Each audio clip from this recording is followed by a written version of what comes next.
the totality of socially transmitted behavior patterns, arts, beliefs, institutions, and all other products of human work and thought. We're teaching, right? I looked up the definition of teaching and learning.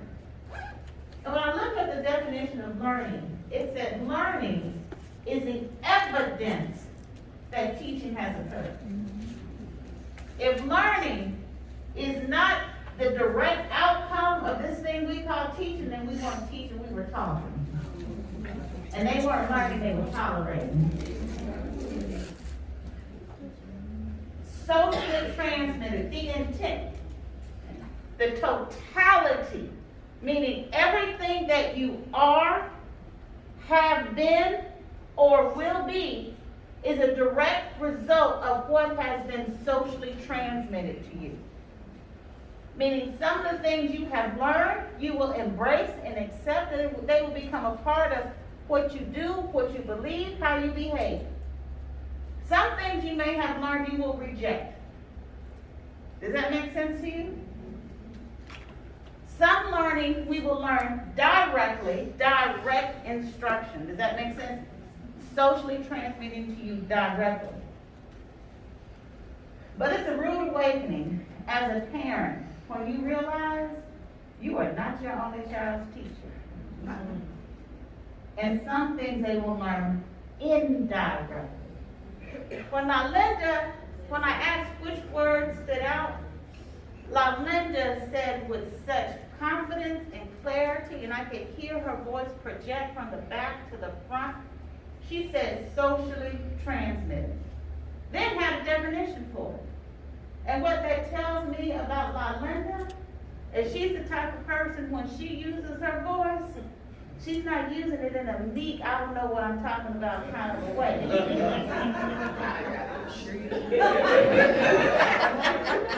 LaLinda intends, when she uses her voice, she intends for you to hear her. Amen.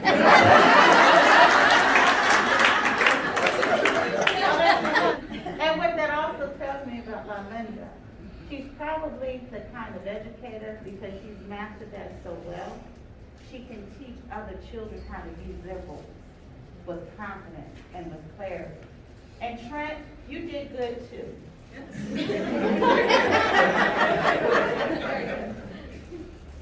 Now, what did LaLinda learn about herself by what I said to her directly? What do you think she walked away with? Confidence, good. But what I'm telling you is this. When we talk about the totality of socially transmitted, learned behaviors, learned beliefs, some of the things that our students will learn from us indirectly will even imprint that. If somebody walked in and watched me teach a lesson and they heard me say, Trent, you did good, they're going to be like, oh, look at her giving these positive affirmations. She's doing a good job. But Trent is left feeling what? Inadequate. Not as good as. Indirectly. Now imagine Trent trying to go home and tell his parents, I don't like this school. I want to be here. Well, what happened? Well, the teacher said I did good. Well, what's wrong with you? You should be happy with that. She said you did good. Not being able to articulate what was left with him and left on him, because everybody just sees that they said you did good. What do you have to be mad about? Do y'all hear me? Mm-hmm. Indirect. Because an onion is going to leave a residue even after you washed your hands. And what I'm saying, when you get cut with a knife, whether it's on accident or on purpose, you're going to bleed. And any life that you come across, you're going to leave your residue on that person's life long after they cast you up. Does this make sense to you guys? Mm-hmm. And my question to you is, when someone comes across you and has a chance to cross paths with you, is the residue you leaving on their life, does it make their life better or worse? I have students, when I was teaching at TSU in the graduate program, who could tell me who their first grade teacher was and what they were wearing when they told them that they weren't going to be about nothing. Residue. I have students who are first generation who would say, I'm trying to prove somebody wrong, who my counselor who said I wasn't college material. Residue. Do y'all hear me? What I'm telling you is this, when it says totality of socially transmitted, direct or indirect behavior patterns, beliefs, what I'm telling you is that everything, self-esteem is a learned behavior. Some people have learned to love themselves. Some people have been taught to hate the very skin that they are in. Do y'all hear me? Some success, that's a learned behavior. Perseverance, not giving up, confidence. Someone taught you how to feel good about yourself. Someone taught you how to have this, you know what, don't give up. Fall down, get back up. Come on, we in this. Some of us have been taught, you know what, you did your best. You can sit down. You don't have to do anything else. Some of us have been taught to quit. Some of us have been taught that mediocre is great. All of those are what? Learned behaviors. And what I did with LaLinda was very intentional. It's called Attribution Theory. Meaning I find one attribute about her and I project it to some future. This must mean you're this kind of a person. And can you imagine giving that to every student you come across? My middle son came home, just little itty bits of residue. 7th grade, he was playing football. And he said, Mama, what's a gecko? I said, a gecko? Now I know what a gecko is. I want to know if he knows what a gecko is. I said, a gecko? I don't know, son. What do you think a gecko is? He says, I don't know, but the coach said that we were going to play football in the gecko. And don't be afraid of the black kids.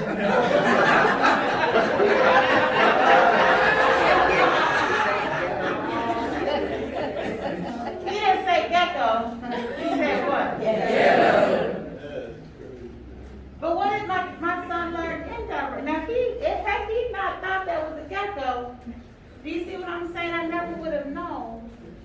Now I don't blame the coach. I don't think he intentionally meant to cause harm. But I'm telling you, having a good heart and a good positive attitude is not enough. At some point, you need to know what it is that you're doing. Yeah. At some point, you need to be conscious and competent on the impact your words have on somebody else's life.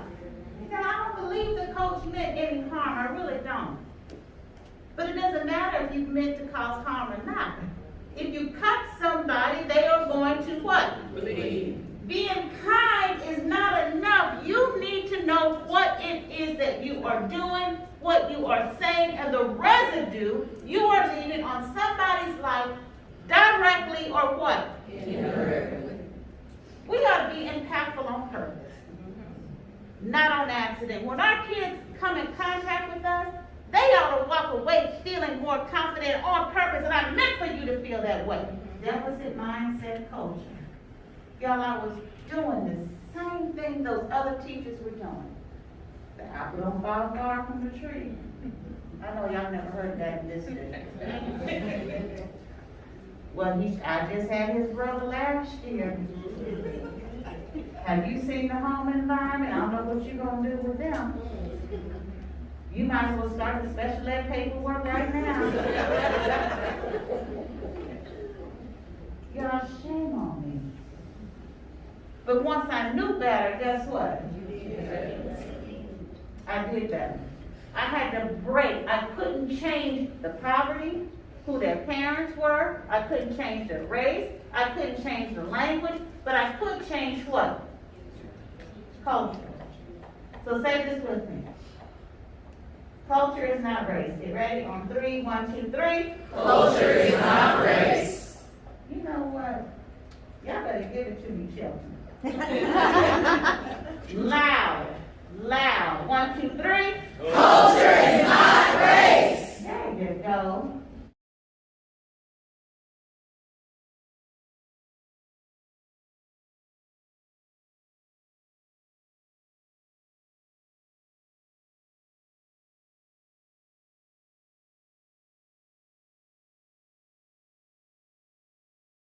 Let me tell y'all something. I'm going to go back to this definition. You remember the totality of socially transmitted. What we have been taught. What we have been taught to believe. What we have been taught to behave. If your children don't have problem-solving skills, you need to ask yourself, did I what? Because we could have said, you know what, today I'm going to teach you how to ride an escalator. But before I do, let's talk about a staircase. This is what a staircase is. This is staircase behavior. An escalator is just a staircase with an engine. But if the engine ever stops and it's not moving anymore, it's no longer an escalator, it's a what? Staircase. Then guess what you do? You apply what?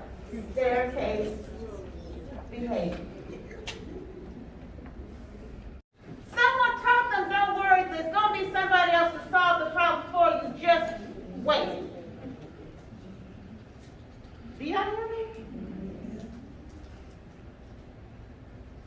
When we look to the student, we look to these people on the escalator and say all these things are wrong with you, that is a deficit mindset culture. Do y'all hear me? I'm going to keep throwing it at you in different ways because at some point you're not going to stumble over this anymore. It is a deficit mindset culture. The reality is everything that you are, have been, will be as a result of what you have been learning. And I'm going to tell you that you have some unlearning to do. But then there was another layer to that story. Because the repairman, the maintenance man, the engineer, they called for help.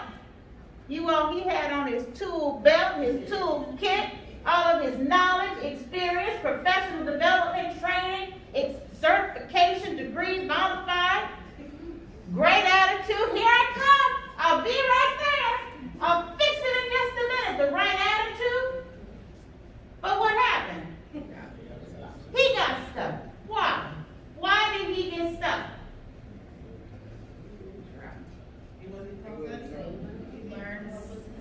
Same cultural mindset. I reflected back, I could hear myself say when I was teaching first grade, I remember telling my students, you know what, you got one more chance. But when I saw my son, what I should have been saying to my students was, don't give up on me, give me another chance. Don't quit on me. I know I can get through to you. My kids didn't need another chance. Guess who needed it? I did. I needed the second chance. Give me another chance to get this right. I know I can help you. Give me another opportunity. Don't give up and don't quit on me right now. And what I'm telling you all is this. You will get stuck on that escalator. If some of your students' lives are bigger than your understanding. And their lives will not fit into the cultural box of your background and your experience. And you won't even, y'all, I did not even know I was stuck. Do you hear me? Until that moment comes when you slam and you realize you've lost them because they can't fit. Their life is too big for your box. When we talk about this bullseye, it's like coming to them and figuring out what's in the best interest for what? Them. The repairman, with all of his experience, all of his degrees, all of his training, could not help because he was stuck in his own what? Culture. And at some point, y'all, we have to get off the escalator and do something different. We have to see different. We have to get out of our box and jump in to where our students are. We know that what I just read to you was complete what? Trash. Garbage. Right? We know this is complete garbage. But let me ask you this. How many of you have heard one or more of these before you reach adulthood? Show of hands. All right, let me ask you this. If you heard one or more of these before you reached adulthood, what age do you think kids will begin to hear this garbage? By 11th, 12th grade? 7th? 6th grade? Elementary? Yes. All right, let me ask you this. With your adult brain, you can hear this, know that it is complete garbage. Some adult brains also have the capacity to take garbage out. Some adult brains can hear garbage, they know it's garbage, but it's hard to let go. And they come to people like me, counselors, and I help them take garbage out. How many, let's just say benefit of the doubt, no child hears this garbage until let's just say 5. How many 5-year-old brains could hear this, know that it's garbage, and also take the garbage out? I don't. So there's a good chance when your incredible, gifted, and talented children start school with you all, you're going to have some kids walking in with what? Garbage. And if it made you feel this way by hearing it, imagine how children behave when they believe this stuff to be true. And let me tell you what it looks like. It looks like kids starting the school year feeling angry, mad, sad, disgusted, shocked, disappointed, frustrated, helpless, hopeless. It looks like the feeling words you said you experienced just by hearing it. And if we don't recognize that as garbage, we're going to look at them and say, what's wrong with you? Why are you so angry all the time? You always want to fight somebody. Why can't you just be happy? Go outside and play. Do something like the other kids. You're always walking around so sad. Why are you always acting like you're disgusted with everything that we do? What's wrong with you? If you don't see it as garbage, you will treat that child as if something is wrong with what? No. Because you're seeing the emotion from the behavior that is being driven by some belief, and just addressing the surface of the behavior does nothing, because the belief system that drives the behavior is causing that reaction. Does that make sense to you guys? Some point we ought to be able to say, you know what, you're not fooling me with your behavior, young man. I know how talented you are. I can see right through that. I know how gifted you are. I know you can make better decisions than that. I've seen you. I know who you're going to be when you grow up. When do we get to the point where we can see beyond garbage and see the potential a child has, and we can help them take the garbage out? Does that make sense to you guys? You can't give what you don't have. You can't teach what you don't know. If you don't know how to take your garbage out, how do you teach somebody else to do it? In my field, we call that counter-transference. It's when a therapist brings their garbage into the therapeutic relationship and causes harm. Your residue is going to land on somebody's life, and if you have not taken your garbage out, you will leave your garbage with them. Y'all know this is hard, what I'm trying to say. But at some point, what I'm saying is we can't always look and see what's wrong with them. is there anything about myself that's getting them in the way of them experiencing the best life, the destiny that's in front of them? Am I blocking that with my garbage? When do we get so used to garbage in our life that we don't even recognize it as garbage anymore? When do we get so used to the outcomes that we have, we just expect an over-identification of African American males and special ed as ED? Y'all know what I'm saying when I say ED? Or over-representation of African American males in ISS, OSS. I'm going to tell you the first demographic subset that trends across Texas, males number 1. Guess what's number 2? African Americans. Guess what's number 3? Hispanics, followed by low SES and special ed, and ELL learners. I pulled this data in Harris County where I used to work. 25 districts in the county. Out of those 25, guess how many of them had African American males as the highest demographic subset in ISS and OSS?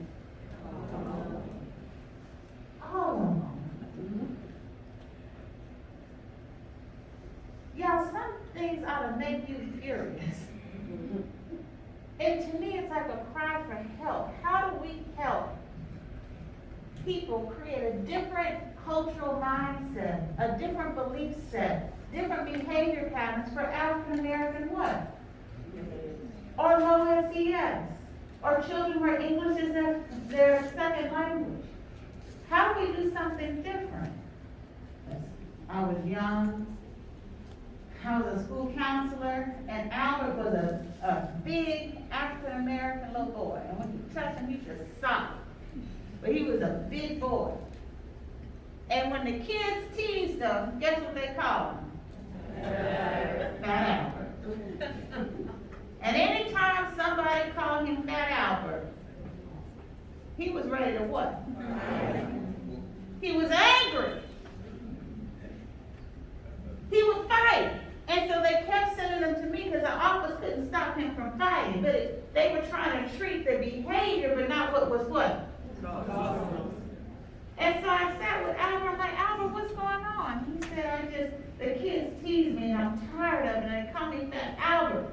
And I hate my skin and I don't want to be this color. I just hate. I'm like, Albert, you're beautiful. And so I called Albert's mom. And I said, I'd like to work with Albert for about 6 weeks. Because he has low self-esteem. He hates his skin color. He hates himself. I want to help Albert feel good about himself. This is where I made a mistake. And I'm thankful I didn't get fired over it. But this is what the mother told me. She goes, I know Albert feels that way about himself, and I've been trying to work with him. He gets all that color from his daddy's side. My side of the family doesn't have that dark skin. And she said, I've been trying to bleach his skin for the last 3 months. And this is where I made a mistake. And I said, well, you're part of his problem. Now I know that now.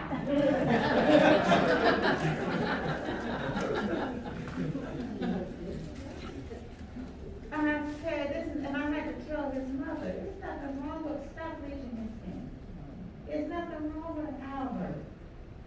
Albert is on his daddy's side. Albert is beautiful. Your son is beautiful. I don't have to reteach, but what I'm saying is, who taught you that this skin tone was so ugly that you had to bleach it away?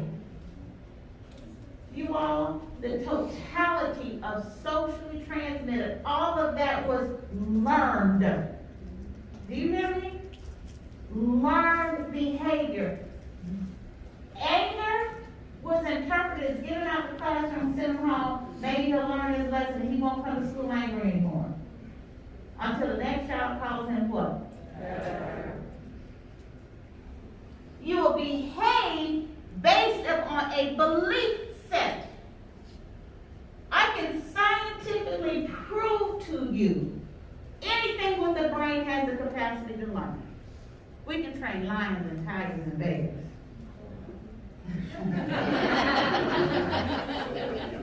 Surely we can train a human brain. If I were to put 3 brains on this table, y'all wouldn't know if it was a black brain, a white brain, an Asian brain. You have to get to know that brain and teach based on that brain's gift, what that brain is bringing to the table. But once I put skin color on the brain, fullness of lips and size of hips and hair, and once I begin to put gender and accent and language and socioeconomic status on those brains, all of a sudden now we have gaps. And in the school system, we call them achievement gaps. But let me tell you something, I don't believe they're achievement gaps, I believe they're belief gaps. Because if we believed all of these brains could learn, then we would teach as if what? The problem is not how they're achieving, the problem is how are we what? And our teaching will be driven by our beliefs. You can have pedagogy, andragogy, you can have theory, you can have 5 PhDs and 13 certifications. But if you have a dysfunctional mindset, you're going to experience gaps.